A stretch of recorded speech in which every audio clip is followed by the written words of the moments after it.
Selamat pagi, perkenalkan nama saya Syifa Yeti dengan NIM 20104171115, kelas A1 Manajemen semester 6, mata kuliah e-marketing, dosen pangampu Bapak Adi Mursalin SEMM.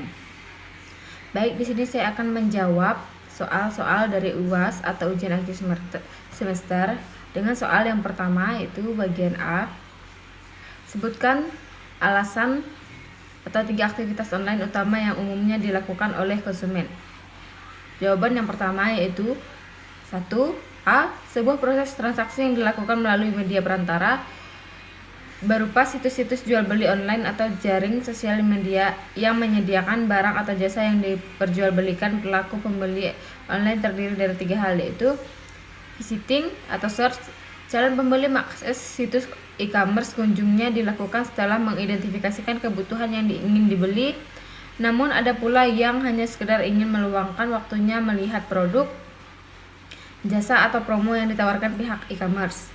Kemudian yang kedua, purchasing, yaitu setelah seseorang melakukan kunjungan atau pencarian dan menemukan produk atau jasa yang cocok baginya.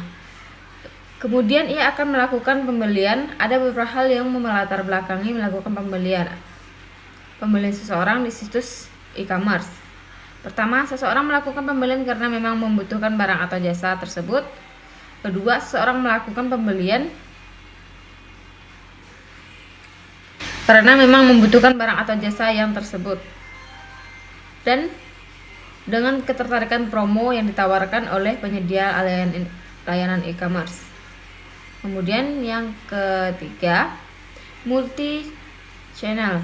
Shopping adalah fitur yang disediakan oleh situs e-commerce dalam bentuk penyediaan sebagai macam jalur atau cara e-commerce pembelian bagi konsumen. Hal ini bertujuan untuk memaksimalkan pembelian bagi konsumen. Konsumen yang akan membeli bisa membeli produk ini dengan cara disenanginya. Sebagai contoh yaitu pada e-commerce sales stock. Kemudian sales stock bisa melakukan pembelian tidak hanya melalui website, tapi bisa juga melalui aplikasi di smartphone. Contohnya WhatsApp, Line, chat Facebook, dan Instagram. Kemudian bagian B, apa manfaat yang didapatkan oleh pemasar dengan memahami motivasi atau alasan konsumen untuk melakukan aktivitas online? Yang pertama, memprediksi tren pasar. Manfaat selanjutnya, kita dapat melakukan analisa terhadap perilaku konsumen dari waktu ke waktu untuk melihat pergeseran tren pasar ke depannya.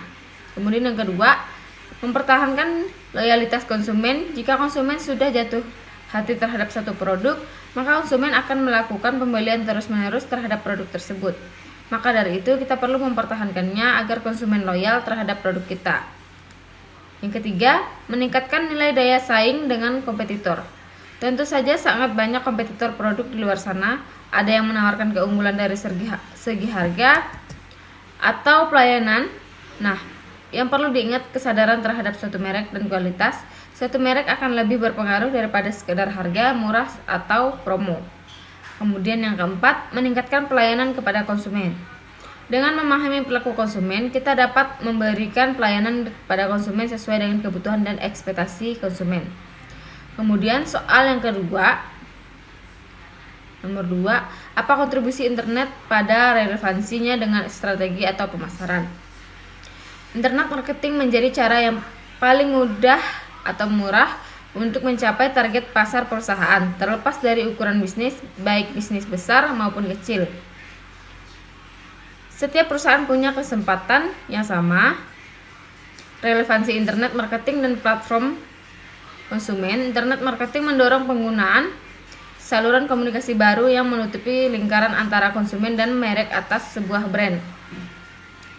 Komentar dan peringkat pengguna membangun hubungan dengan kepercayaan, dan peringkat penggunaan membangun hubungan dan komentar konsumen adalah cara yang baik bagi perusahaan untuk menawarkan dengan bukti kualitas dengan kekuatan yang melampaui sekedar menjadi citra yang baik. Kemudian soal yang ketiga, jelaskan hubungan antara e-marketing dan e-bisnis dan mengapa mereka dianggap secara terpisah. Jawabannya, E-bisnis, e-commerce, dan e-marketing sangat erat kaitannya. Saat ini banyak perusahaan menggunakan sistem yang bersifat online di dalam menjalankan pemasaran produknya guna memperluas segmentasi market nantinya. Peluang untuk membangunkan jejaring dengan berbagai institusi lain tersebut harus dimanfaatkan karena dewasa ini persaingan sesungguhnya terletak pada bagaimana sebuah perusahaan dapat memanfaatkan e-commerce untuk meningkatkan kinerja dalam bisnis yang digelutinya. Dampak dari teknologi untuk perkembangan bisnis di Indonesia sebagai berikut. Yang pertama, jangkauan global, pengurangan biaya operasi, perbaikan rantai pasokan, penambahan jam buka atau 24 jam per minggu, dan kustomisasi dan model bisnis baru, spesialisasi vendor, kecepatan time to market, dan biaya komunikasi atau koordinasi lebih rendah. Dan yang keempat, efisiensi pengadaan. Dan soal yang keempat selanjutnya adalah Anda diminta oleh perusahaan untuk mempresentasikan dengan topik bagaimana menerapkan Instagram marketing dan TikTok marketing. Silakan Anda lakukan apa yang dimintakan oleh perusahaan tersebut. Baiklah, saya akan mempresentasikan bagaimana rules TikTok marketing dan Instagram marketing. Baiklah, saya akan mempresentasikan bagaimana TikTok marketing dan Instagram marketing bekerja. Yang pertama yaitu TikTok. Beberapa rules TikTok yaitu yang pertama, TikTok marketing, posting konten secara berkala. Yang kedua, pelajari cara kerja TikTok. Yang ketiga, tetapkan tujuan yang selaras dengan bisnis tujuan Anda. Yang keempat, gunakan hashtag untuk membuat TikTok FYP. Dan yang kelima, gunakan jasa influencer marketing. Yang keenam, buat konten semenarik mungkin. Dan yang ketujuh, tentukan audiens target. Dan kemudian terakhir, lacak progres Anda sudah sampai mana. Selanjutnya Instagram marketing. Di sini saya mengutip 3 jenis rules marketing di Instagram marketing. Yang pertama, gunakan akun Instagram bisnis. Cara memasarkan barang di sosial media secara efektif menggunakan akun bisnis karena tipe ini menyediakan beberapa fitur yang memudahkan untuk menganalisis engagement, kunjungan, dan strategi pemasaran. Yang kedua, optimasi profil. Gunakan username yang mudah dikenal serta ditemukan oleh pelanggan serta logo atau brand sebagai foto profil. Dan yang ketiga, konten menarik dan update konsisten. Konten adalah raja dari sebuah akun bisnis. Pastikan mengisi feed dengan semenarik mungkin seperti konten informatif, hiburan, tutorial, hingga behind the scene-nya. Kemudian soal nomor 5, Anda sudah diminta untuk memberikan komentar terhadap 2 video di Instagram Bapak. Apa judul kedua video tersebut? Coba saudara jelaskan isi video di Instagram Bapak dan tunjukkan screenshot komentar Anda terhadap 2 video tersebut. Di dalam video pertama membahas mengenai Facebook marketing dan dimana dalam mempertajam skill jangan sampai kondisi Facebook yang kita jalani atau bergerak terus dengan cepat membuat stuck. Ketika berhenti sebentar saja, Facebook kita akan ketinggalan. Dimana dalam video ini juga membahas agar kita mencari kompetitor bisnisnya dengan bisnis yang kita akan jalankan. Tidak hanya itu, dalam video itu juga memberitahukan bahwa kita harus mengetahui karakter target audiens. Terdapat juga cara mempertahankan calon audiens agar tetap memilih produk di mana. Jangan membuat banyak post dalam satu hari, hindari postingan tanpa media, dan hindari upload video dari YouTube karena Facebook akan mengurangi penyebaran selanjutnya terhadap beberapa poin. Kemudian video yang kedua itu berjudul Paid Advertising dan Organic Advertising.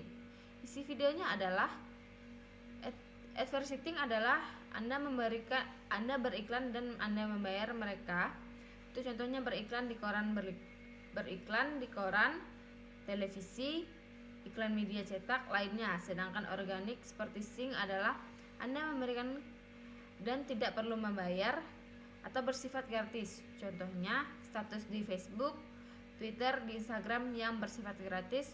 Untuk paid advertising bersifat membayar, fast result, atau mendapatkan hasil yang cepat bisa berupa profit atau rugi, spending money, dan spending money atau mengeluarkan uang untuk membayar Facebook. Baiklah, sekian yang dapat saya sampaikan jawaban UAS saya. Kurang dan lebihnya saya mohon maaf. Terima kasih. Berikut ini adalah bukti saya bahwa saya sudah berkomentar di Instagramnya Bapak Adi selaku dosen pengampu mata kuliah e-marketing. Terima kasih.